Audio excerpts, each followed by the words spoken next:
wristwatch of a state governor. How many years in prison is the sentence to? About 45 years or thereabout. Somebody who has stolen billions of pensioners, those who have served their fatherland, now who should be enjoying the fruit of their labor. Somebody colonized the money, and you are giving him just a part of the bag. So what are we talking about here? No justice in this country, and that has made the rule of law to suffer. Well, I think to a large extent, some would say, if we look at what is happening with the trial of Kabir Sokoto and a whole lot of others, I think it's a way to go. But looking at it ideally, because you've done, we've seen some of your works on the Metacinec crisis and a whole lot of others that you have highlighted in the past. And you were also on the Channels Forum then, when we talked about some security issues. All of those things you highlighted then, Metacinec crisis, now we're getting to see Boko Haram, then the Ombashe group. What is the similarity or the link with all of this group that we are trying to unravel today? Thank you. The link is very simple. The link has been that this thing has been with us for many years. But because of lack of, let me say, political will to actually deal decisively with any problem, and that is why these problems continue to escalate. Now, if we had dealt with the root cause when it was actually springing up, we probably will not have it in this large proportion we're having it today. But like I said, if you arrest an individual and there are sympathizers here and there putting pressure on government, and eventually government will let them off the hook, and then we are told another story entirely. These individuals that are left off the hook are now back into the society to perpetrate more havoc. I think Femi Falana was here yesterday talking about what is happening in the judiciary, that individuals who want to be in prison, for instance, are one way or the other rescued. I mean, that is, when I was listening to him, I was almost shedding tears. In this same society, and who else would know better than Femi Falana? He said it here. If situations like that happens in the judiciary, what are we talking about? Who do we put the blame on now? Because it doesn't look like those in authorities now. When we talk about authorities, I'm talking about a higher authority. If the government has been able to, put in place some of these, and those who claim to be Nigerians, maybe on account of ethnic affiliation with some of these people, turn around and, take them out of jail, for instance, and cut corners, who do we blame? Our system. System. You see, I still come back to deterrent mechanism.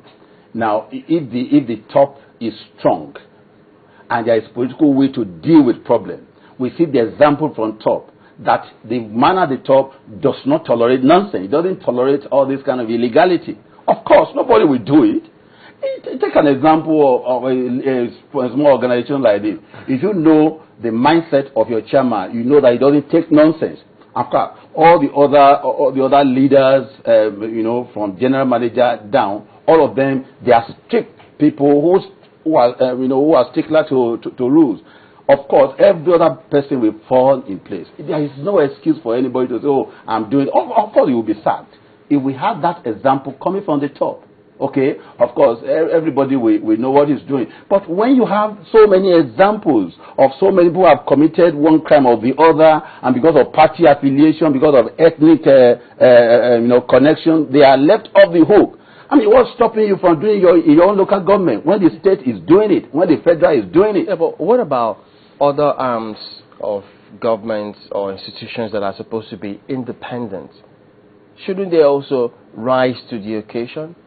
They should, but remember, they live in the same society, the same community, buy from the same market, their children go to the same school with other people, and so the yield is very infectious. So it affects everybody, every segment of the society. For instance, now, if we talk about the judiciary, I mean, Mr. Falana also said that this current CJN trying to sanitize the system, yes, but you find people fighting against it. Yes. So it means that if they continue with the CJN stance, yes, some of these cases may be a thing of the past, and then discipline returns. Sure. Let's see how they fight it.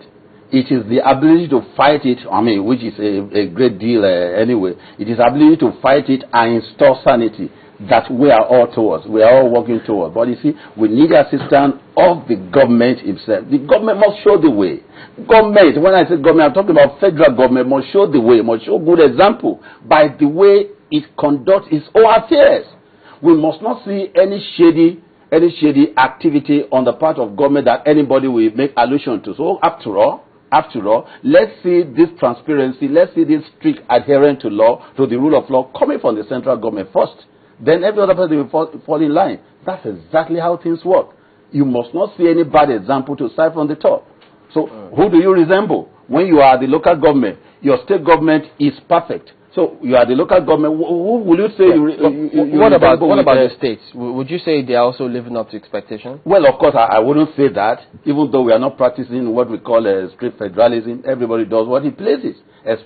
I still say this: when the top is weak, it has a way of flowing down. There is a vociferous tendency in all these things.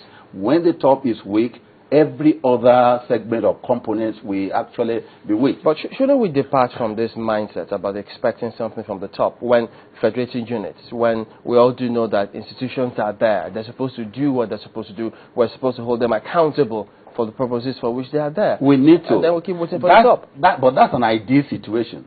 When we talk about ideal situation, we know the ideas, the things do not hold here.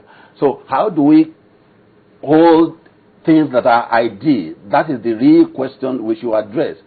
It is when the police functions well, and that also has a kind of effect on the judiciary. When everybody knows his job the way it should be done, everybody does it that way, then we will say we are moving towards a progressive society. But the way it is now, there is just no authority that you can report any misdeed to that will take your case up. We're talking about bank here. Where some banks irresponsibly deduct your money through ATM or some fraudulent practice and all that. But who holds them to account? That is the situation. So the pockets of all of these misdeeds all amount to some of these issues you talk about. Pardon? So the pockets of so many misdeeds in the country amount to what you're talking about now. Exactly. But again, you know, sometimes people really cannot even put the link together and say, if we say people are bad and people are terrible, and they still can't decipher what would make a fellow Nigerian sell his own colleagues, in the case of the Lafayette killings, a fellow policeman, telling his own court group that my colleagues are on their way to make an arrest, and they being ambushed at the end of the day. So do we, at the end of the day, still hold the government at the top responsible? You see, so that is what Chamberlain is trying to say. Okay. Perhaps we should also look inwards and talk about top approach. Okay, while looking inward, let's look at this scenario. A situation whereby the policeman is always the one who will guard those who thief or who steal your money all the time. He sees this money being taken from one point to the other by politicians and by public office holders, and yet sometimes even his lunch is denied him, is deprived, and he goes in the sun to protect people all the time, and yet the basic necessity of life he can't afford, and this money is there. The money that is even meant for his own training is being stolen by somebody. He sees all these things. Now, you see, as a human being, somebody will tell me that, oh, if they don't like the job, let them resign. No, how many people will resign? Okay, resign into what? He's first and foremost the citizen of this country. He sees all these things. Look, let's not deceive ourselves. He's first and foremost a human being. He will do anything to earn a living. He will do anything, at least for him also to be relevant within the scheme of things. But what happened in the Latvia is very unfortunate. But you see, you can't rule such a thing out in a country like this that does not even care about the people who are guarding them. The police. Are you saying we care less about our security operatives? Of course. I mean, that's so evident. How many of them go for training? What kind of training do they have? Do they have training on intelligence on a regular basis? You see, normally the best approach to misdeed in any organization is to train the individual and to retrain and to retrain.